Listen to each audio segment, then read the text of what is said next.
어제는 광복절이었습니다. 우리 민족이 일본으로부터 해방이 된 참으로 뜻깊은 날입니다.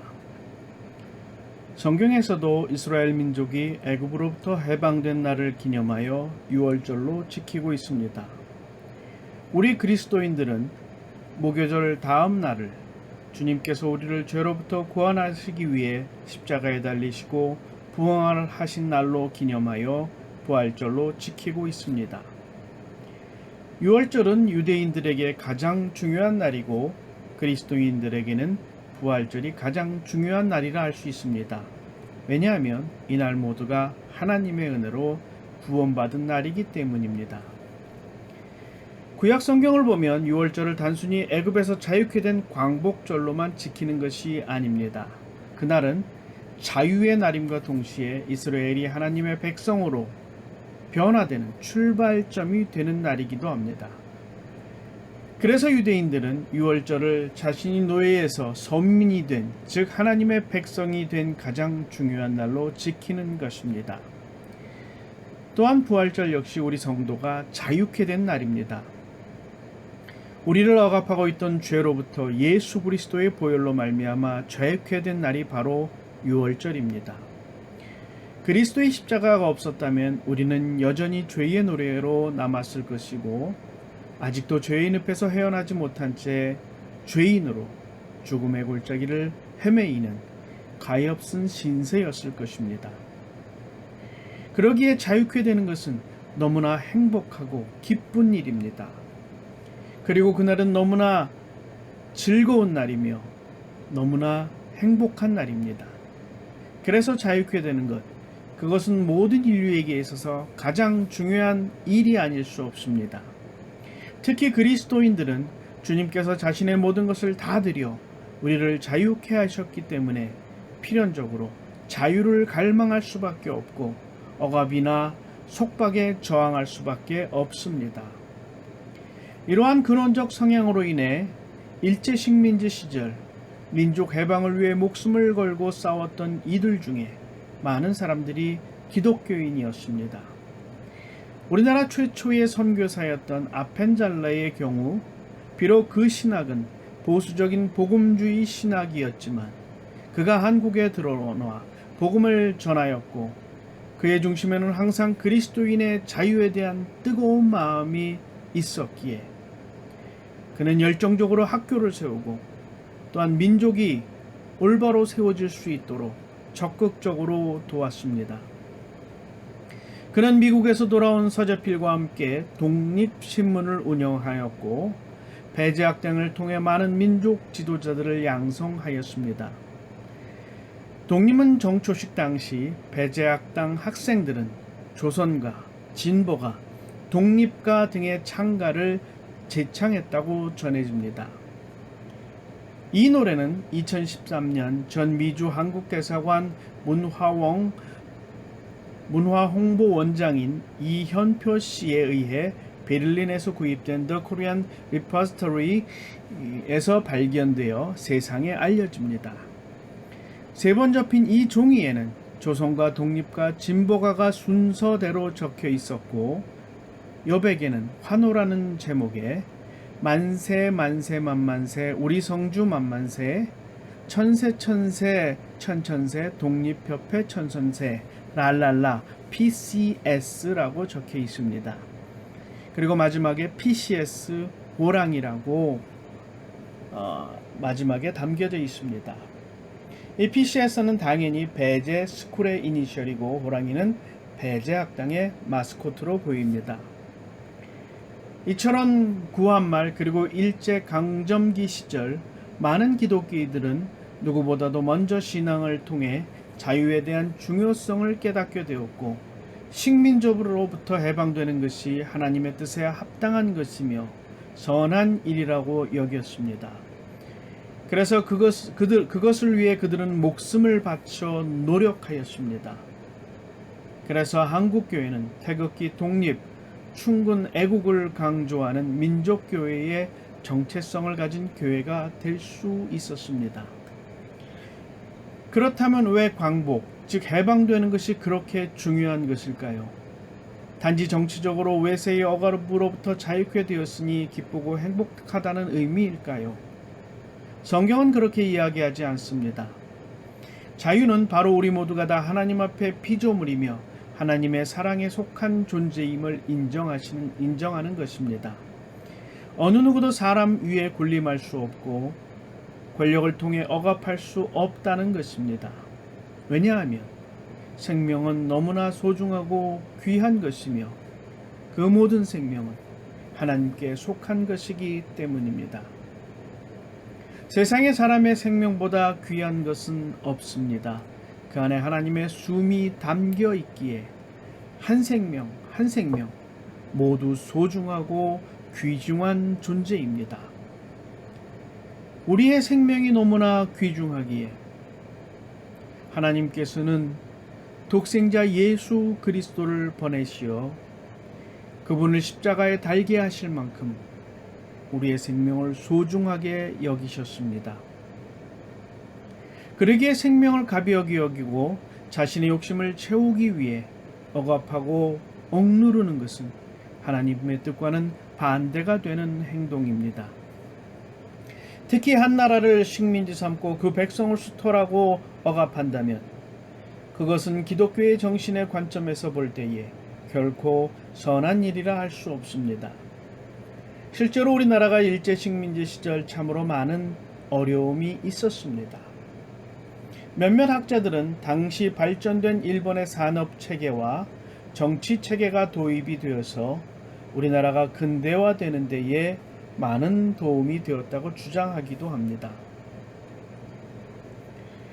그리고 당시 여러 자료를 통해서 그것을 증명하려고 노력했던 학자들도 있습니다.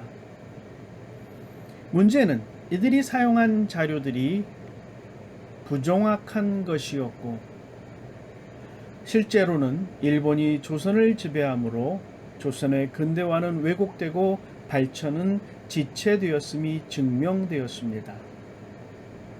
충남대 어수열 교수는 이러한 주장에 대해 당시 자료의 부정확성을 지적하였고 메디슨에 의해서 작성된 자료를 근거로 우리나라가 실제로 근대화되고 경제적으로 크게 성장을 이루게 된 것은 1960년대 이후임을 입증하였습니다.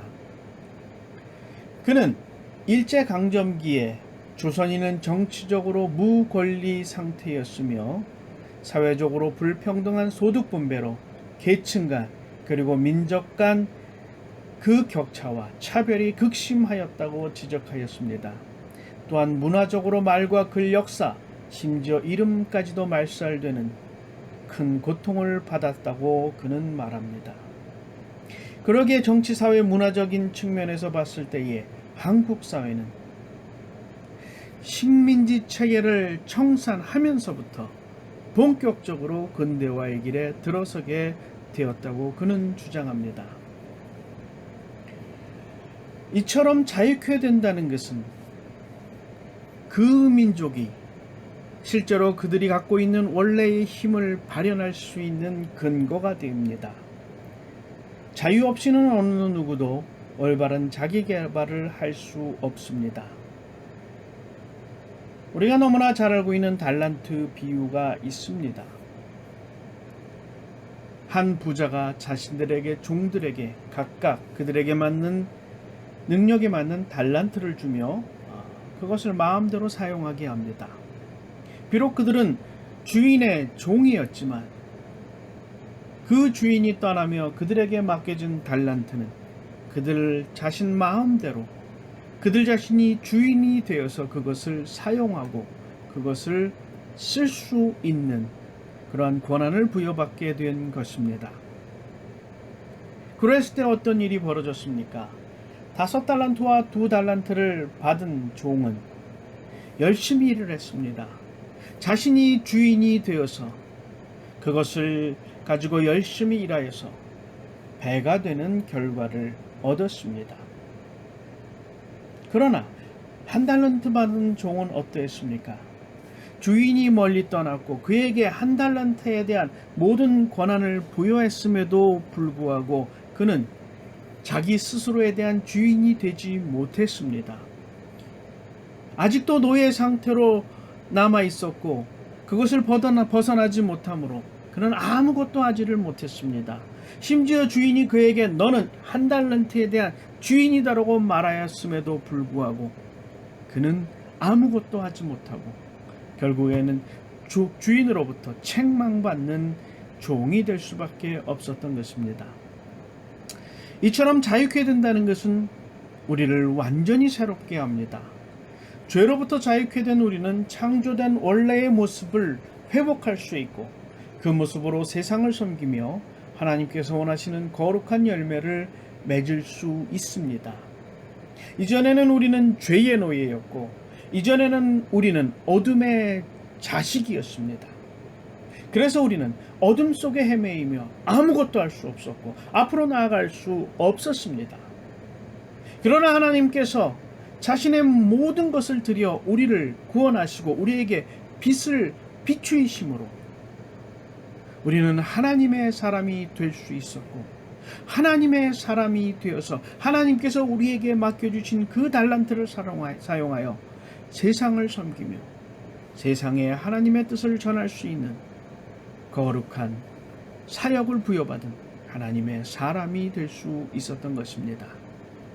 그러기에 우리는 항상 우리와 함께 하시는 하나님의 임재를 바라며 그분의 도우심과 인도하심을 따르는 사람이 되어야 할 것입니다. 어제는 광복절이었습니다. 광복은 우리를 억압에서 자유케 한 중요한 날입니다. 단지 우리를 일본의 소나기에서 벗어난 날이 아닙니다. 하나님께서 우리의 민족에게 또 다른 뜻을 담은 그러한 귀중한 날이기도 합니다. 식민지라는 시련과 연단을 통해 우리는 고통을 이길 수 있는 인내를 배웠고 그 인내를 통해 우리는 21세기 수많은 나라들이 부러워하는 강력한 국가로 발전할 수 있었습니다. 그리고 이제 우리는 원조를 받는 나라에서 원조를 하는 나라, 다른 나라 유나이티드 아랍에미레이트에서도 참 이 쌀 때문에 많은 어려움을 겪고 있다고 합니다. 농작물 생산이 굉장히 어려운 사막 환경에서 어떻게 하면 자신들도 이 쌀을 잘 재배하여서 많은 수확을 할 수 있을까 고민을 하였는데 결국 우리나라에서 도움을 받아서 그 나라에 적합한 품종을 개발하여 그 나라에 지원을 하였다고 합니다. 이외에도 우리나라는 많은 나라를 돕는 일에 앞장서는 나라가 되고 있습니다. 이러한 일이 가능한 것은 우리가 해방되었고 자유케 되었기 때문입니다. 1953년 전쟁 후에 우리나라는 전 세계 꼴찌의 최빈국이었습니다. 가난해도 더 이상 가난할 수 없을 만큼 아무것도 없었던 나라가 바로 우리나라입니다. 그러나 자유케 된 우리 민족은 기독교 정신에 근거하여 엄청난 발전을 이룰 수 있었습니다. 그 안에는 여러 가지 부정적인 모습이 없지는 않았습니다. 교회 역시도 그러한 발전에서 짙은 그림자를 드리운 부분이 없지는 않습니다. 그럼에도 불구하고 한국 기독교가 갖는 특별한 민족교회라는 정신은 한국의 엄청난 발전으로 이끄는 밑거름이 되었습니다. 그렇게 자유케 되는 것은 그리스도인들이 항상 바라며 기도해야 하는 우리의 신앙적 덕목입니다. 주님께서 말씀하셨습니다. 진리가 너희를 자유케 하리라. 그 진리는 예수 그리스도입니다. 예수 그리스도를 통해 우리는 자유케 되며 자유케 된 주님의 백성은 세상을 밝히는 등불이 될 수 있습니다. 주님께서는 우리에게 세상을 밝히는 빛이 되기를 간절히 원하십니다. 바라고 바라기에는 여러분 모두가 주님 앞에서 세상을 밝히 비추는 빛이 되시기를 주님의 이름으로 축원드립니다.